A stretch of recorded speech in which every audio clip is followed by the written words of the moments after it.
අයිබෝවන් දුවේ පුතේ අද මම ඔයගලන්ට කියලා දෙන්න යන්නේ උසස් අයෙකු වුණත් පහත් ගති ඉස්මතු වීම ගැන කියවෙන කුඩු කෑවිත්තිය වගේ කියන ප්‍රස්තාව පිරුල ගැන කතාවයි.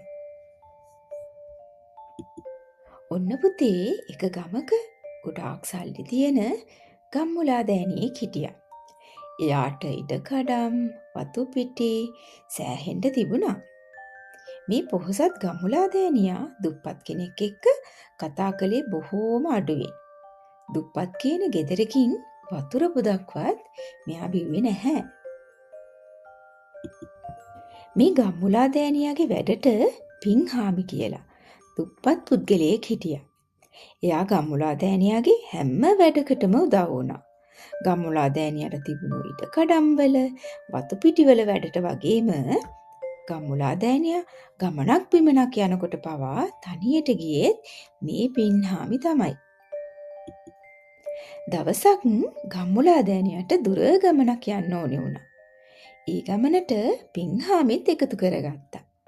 කැලේ පාරේ පයින්ම ගමන් කළ මේ දෙන්නට ගොඩාක් මහන්සි. හරි විඩාවයි. ඒ වගේම බඩගිනිත් වැඩි. ගලක් උඩ ඉඳගත්ත ගම්මුලාදෑනියා එක පාරටම පින්හාමිට කියනවා, පින්හාමියෝ මට අමතකුණානේ හාමිනේ හදලා දීපු බත් මුල අරන් එන්න කියලා. පින්හාමි කියනවා මං නං ගෙනාවා.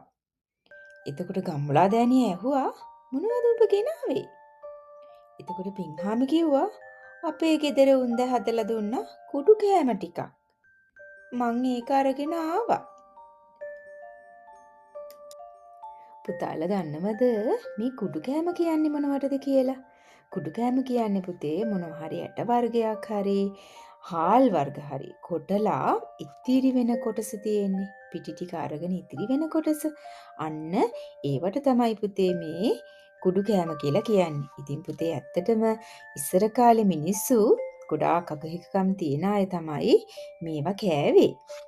ඉතින් එතකොටම ගම්මුලාදෑනියා කිව්වා අපෝයි පින්හාමියෝ බඩගින්නේ හිටියත් මට නම් ඔය කුඩු එපා. චි කියලා. එහෙම කියපු ගම්මුලාදෑනියා කාරලා කිල ගැසුවා.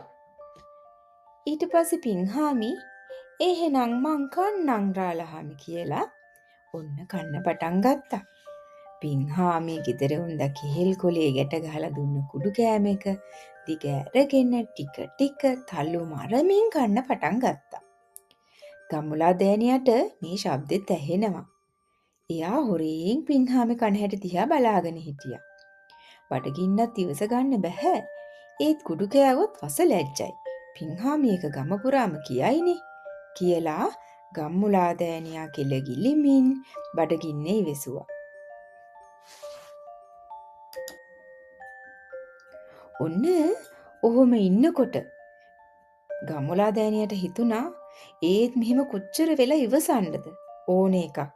මමත් පින්හාමිගෙන් ටිකක් ඉල්ලගෙන කනවා කියලා හිතලා පින්හාමියෝ කොදියම් බලන්න කන්න නෙමෙයි මොන රහද කියලා බලන්න. මෙන්න මෙහාට ටිකක් ගනි කියලා පින්හාමිගෙන් චුට්ටක් ඉල්ලුවා. ඒ අනුව පින්හාමි තමන්ගේ කුඩු පංගුවෙන් කොටසක් ගම්මුලාදෑනියටත් වෙන් කරලා දුන්නා. වෙලාවේ හැටියට බඩගින්නේ වැඩිකමට ඒ කුඩු ටික කන්න ගම්මුලාදෑනියට එච්චර වෙලාවක් ගියේ නැහැ. මේ පින්හාමියෝ මං උඹට එක දෙයක් කියන්නයි කියලා හිටියේ. මොකද්ද හාමුදුරුවනේ? උඹ මං කුඩු කෑවිත්තිය ගම පුරා පතුරනවා එහෙම නෙමෙයි. තේරුණාද? ගම්මුලාදෑනියා ඒ කතාව කිව්වේ රහසක් කියනවා වගේ හිමින්. පින්හාමිත් ඒ කතාව පිළිගත්තේ ඔළුව වනලා. හා හොඳයි හාමුදුරුවනේ කියලා. ඒත් මේ කුඩු කෑවිත්තිය පින්හාමිගේ වාසනාවට හිටියා. දැන් පින්හාමි මේ කතාව කියාගෙන නොයේකුත් ඉල්ලීම් ඉල්ලන්න පටන් ගත්තා. ගම්මුලාදෑනියටත් ඉතින් කරන්න දෙයක් නැහැ. පින්හාමි ඉල්ලන දේ දෙන්න වුණා. බැරි වෙලාවත් පින්හාමි ඉල්ලන දේ ගම්මුලාදෑනියා නොදුන්නොත් පින්හාමි කියනවා එහෙනම් මං අර කුඩු කෑවිත්තිය කියනවා කියලා. ඉතින් මොකද වුනේ? ගම්මුලා දෑනියාගේ ජීවිතයේ තියෙන තුරාවටම ඒකෙන් නම් එයාට ගැලවිල්ලක් තිබුණෙම නැහැ.